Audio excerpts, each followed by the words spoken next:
garbo ug dungog nakong atubangon kamo. Mga mahal kong kabarangay, aron i-presenta ang sumaryo sa mga nahimo o plano sa atong barangay. Sa niaging unong kabulan, atong ipaningkamutan aron mapaplambo ang atong komunidad sa atong hospital. Number 1, kalinaw o kaapsay sa atong barangay. Uban sa atong chairman sa Peace and Order and Public Safety nga si Kagawad Bernie Gatos, atong gipahugtan ang pagpatrolya sa atong mga kabarangay tanod uban sa pagtimbayayon sa kapulisan aron masiguro ang kalinaw o kahapsay sa atong barangay. Pipila sa atong mga barangay tanod nakatambong sa mga training o seminar aron mapalapdang ang ilang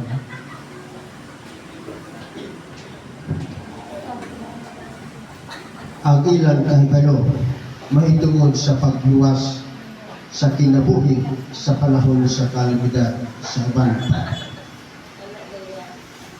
Nakapatukod kita sa ilang barangay tanod outpost nga naa nahimutang sa may dalan sa Captain Vicente Rua, Corner Hosto, Romanal Street, sa kanhi natong barangay doon.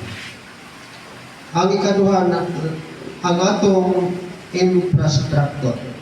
Uban sa atong chairman nga infrastructure nga si Kagawad Sanso Castillo Jr., nagpadayon ang atong maintenance sa atong drainage system, diglaging o drainage aron maiway kita sa mga baha gumikan sa mga barado ng mga kanal.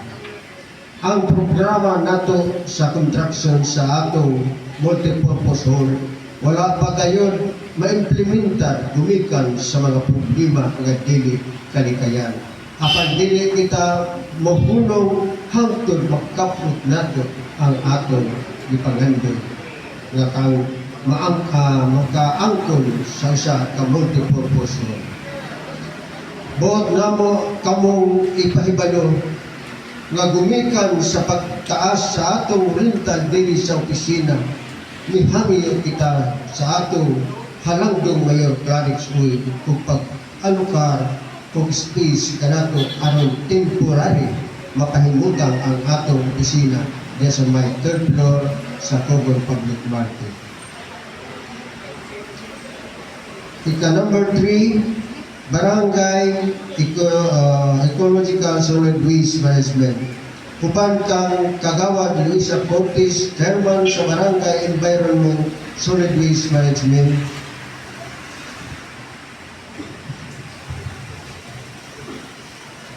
Nagpadayon sa atong tinuha kada adlaw nga pagmiminta hindi na sa kahilimpyo sa atong palibot. Atong ipatuman ang atong Barangay Ordinance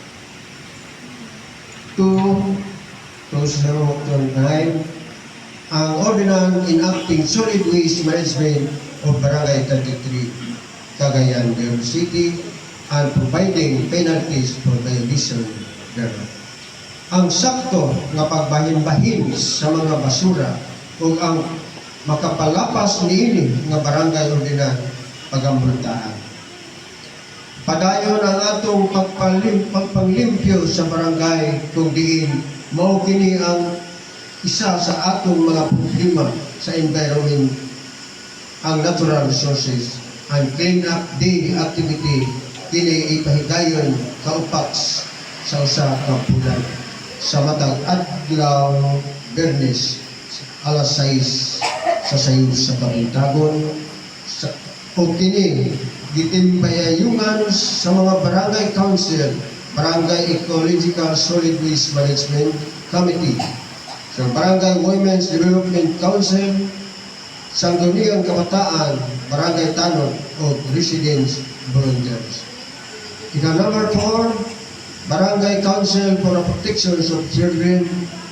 Sa report sa atong Barangay Council for the Protection of Children, kauban nato ang atong Vice Chairman nga si Kagawad Ros Maria Marquez, na niya karon dinhi, Committee Chairman of Women's Family Relations and Senior Citizens and Minors, uban isa sa atong maaptikon nga BCPC Focal Persons sa Ramil Cortes.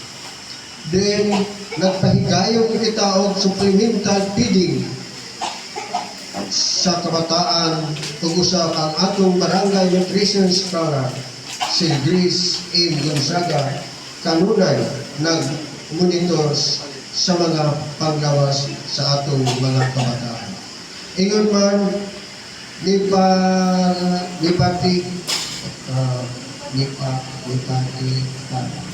Barangay 33 sa pagsulod sa Children Month celebration.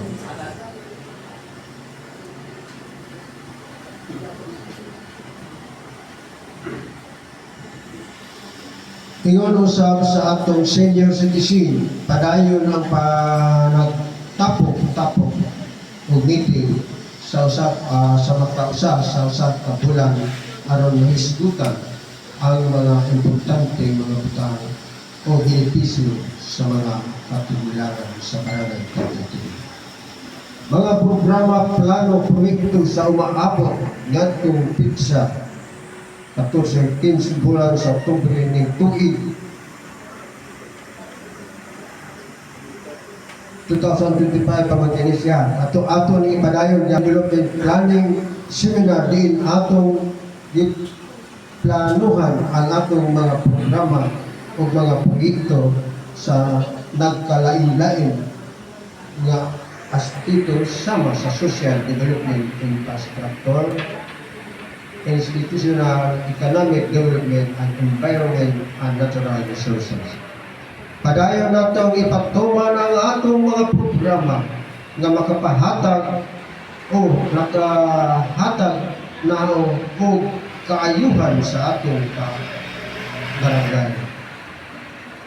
Maglungsad kita og mga bag-ong inisyatibo nga makatabang sa pagpalambok sa atong nagkalaing-laing aspekto sa atong mga programa.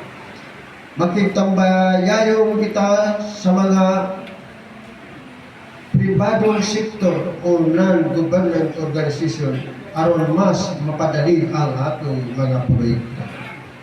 Sa katapusan, ako magpasalamat sa inyong tanan, inyong suporta o pagsalig, magpadayon kita sa pagtinabangay aron makapot ang atong pangandoy alang sa atong barangay. Ug daghan kayong salamat mga igsoon.